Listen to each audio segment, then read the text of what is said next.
베드로후서 3장 1절부터 10절까지 말씀입니다. 말씀을 함께 보겠습니다.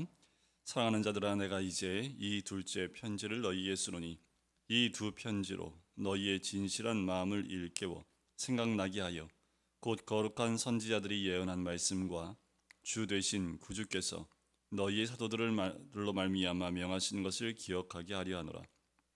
먼저 이것을 알지니 말세에 조롱하는 자들이 와서 자기의 정욕을 따라 행하며 조롱하여 이르되 주께서 강림하신다는 약속이 어디 있느냐?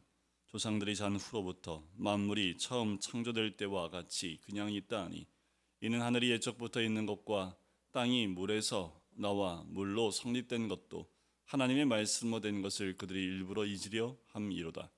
이로 말미암아 그때에 세상은 물이 넘침으로 멸망하였으되 이제 하늘과 땅은 그 동일한 말씀으로 불사르기 위하여 보호하신 바 되어 경건하지 아니한 사람들의 심판과 멸망의 날까지 보존하여 두신 것이니라.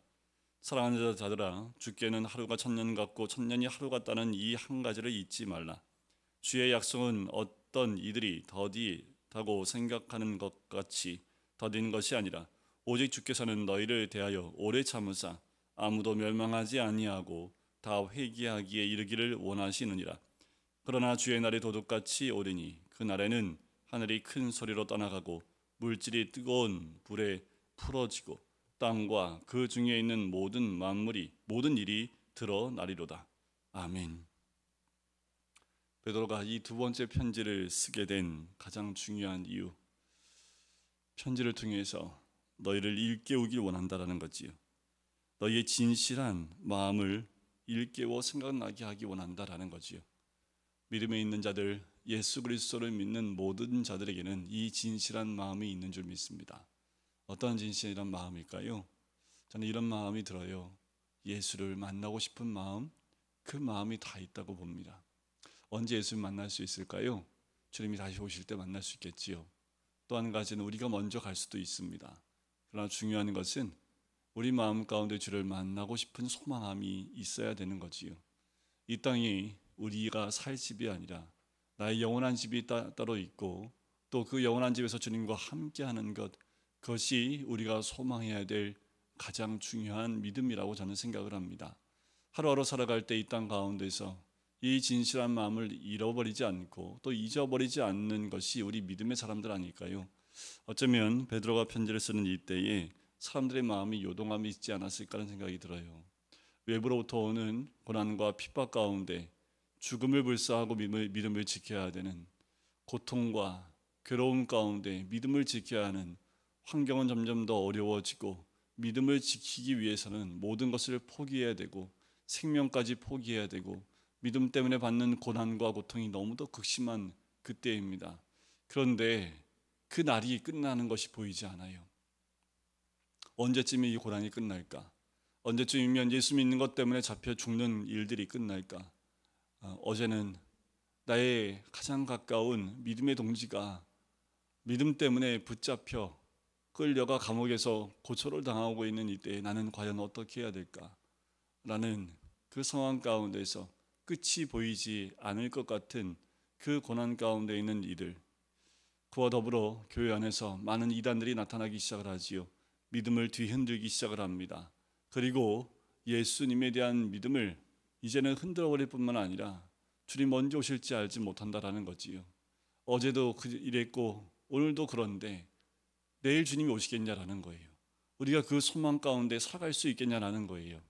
점점 이들에게는 무너지는 마음들 가운데 이제는 그 마음도 식어지고 그 마음도 굳어지기 시작을 한 거지요.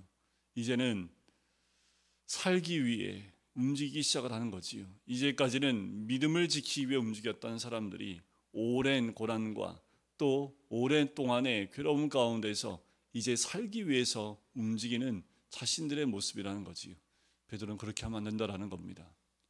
그런 믿으면 안 된다라는 거예요. 그런 믿음으로는 살아낼 수 없다라는 겁니다. 다시 진실한 마음을 일깨우기를 원하는 거지요. 기억나게 하길 원하는 거예요. 주님의 말씀을 일깨워 주길 원하는 거지요.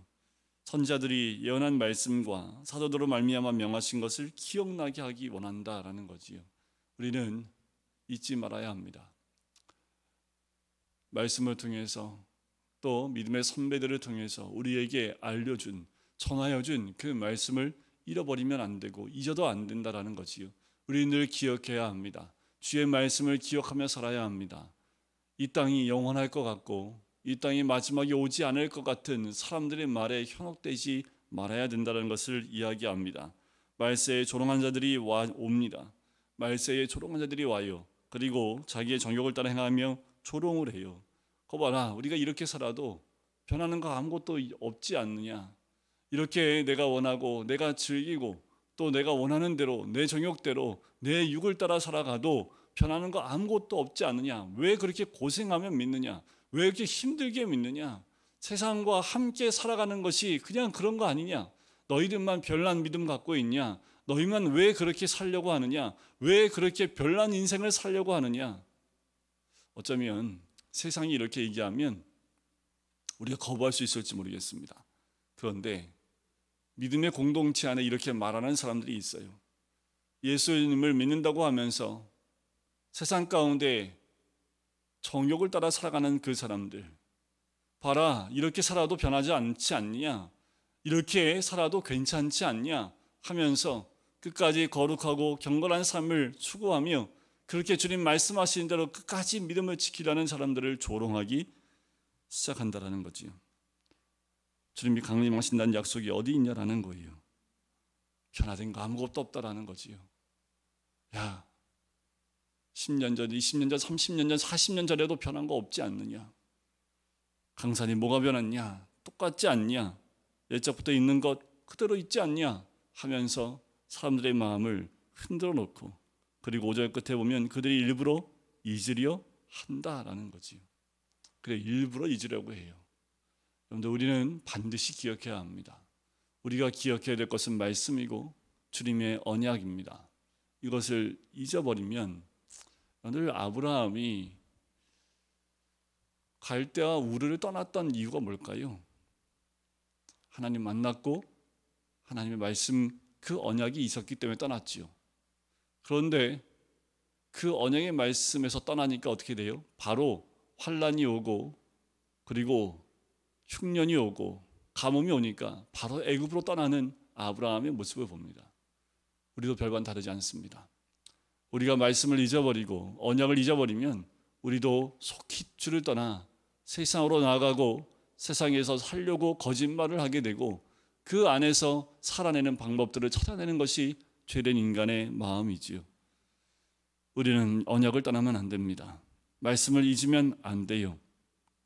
주님이 이 땅을 물로 넘침으로 멸망하였던 것처럼 이제 이 땅은 불사르는 것으로 하나님이 마지막 심판과 멸망의 날까지 보존하실 것입니다. 우리에게는 많이 남은 것처럼 보일지 모르지만 주께는 천년이 하루 같고 하루가 천년 같다라는 것을 잊지 말아야 합니다. 우리가 어쩌면 내일이 그 마지막 날일 수도 있다라는 거지요. 주의 약속은 어떤 이들이 더디다고 생각하는 것 같이 더딘 것이 아니라고 얘기를 해요. 오직 주께서는 너희를 대하여 오래 참으사 아무도 멸망하지 아니하고 다 회개하기에 이르기를 원하시느니라. 아유, 뭐 이렇게 살아도 바뀐 거 아무것도 없지 않느냐. 아유, 좀 이렇게 살아도 주님 좀 천천히 오시는 거 아니냐. 라는 그런 마음으로 살아갈지 모르겠지만 주님은 우리에게 이런 날을 허락하시는 것은 회개하고 돌이키기를 원하신다라는 거예요. 우리가 날마다 회개함으로 주님께 나오기를 원하신다라는 거지요. 그런데 이것을 잊지 말아야 됩니다. 주님의 마음은 돌이키길 원하시는 거지요. 회개함으로 주께 나오길 원하는 거예요. 그런데 그날이, 주의 날이 도둑같이 옵니다. 그날에는 하늘이 큰 소리로 떠나가요. 물질이 뜨거운 불에 풀어지고 땅과 그 중에 있는 모든 것이 드러난다라고 이야기를 합니다. 그 말은 다른 말로 하면 모든 일들이 타버린다라는 거예요. 여러분, 도둑같이 임합니다. 하지만 약속을 붙들고 있는 모든 자들에게는 그날이 도둑같이 임하지 않아요. 그날은 예비된 자들에겐 도둑이 아니라 기다리는 자들에게 찾아오는 기쁨의 날이 될 줄 믿습니다. 근데 일기예배를 요새 많이 보시죠. 어저께 밤에도 저희 어머니한테 전화가 갑자기 왔어요. 밤사이에 비 많이 온단다. 문단속 잘해라. 창문 닫고 자라. 예보라는 것이 우리를 하여금 준비케 하지요. 오늘 이 말씀이 우리를 준비하게 하는 예보의 말씀이 되었으면 좋겠어요. 또 내일 오늘 밤에도 또 비가 많이 온다고 하는데 생각보다 많이 온 것 같진 않아요. 바람은 많이 불고 한번 내릴 때 쫙 왔던 것 같긴 한데 아침에 일어나 보니까 교회 물 새는 곳이 그렇게 많이 안 새는 거 보니까 그렇게 많은 비가 온 것 같진 않아요. 아휴 잘됐다. 아유 감사하다라는 마음도 들긴 합니다. 또 그러다가 내일은 예보된 대로 비가 많이 오면 또 달라지겠지요. 중요한 건 뭐예요? 예보로 인해서 비가 많이 오든 적게 오든 그 예보가 틀려서 적게 오든 중요한 것은 예비된 자들에게는 비가 많이 오든 적게 오든 그렇게 중요하지 않고 예비된 대로 잘 넘길 수 있다는 거지요. 우리는 매일매일 이렇게 예비되어지고 준비된 자들로 살아가야 될 줄 믿습니다.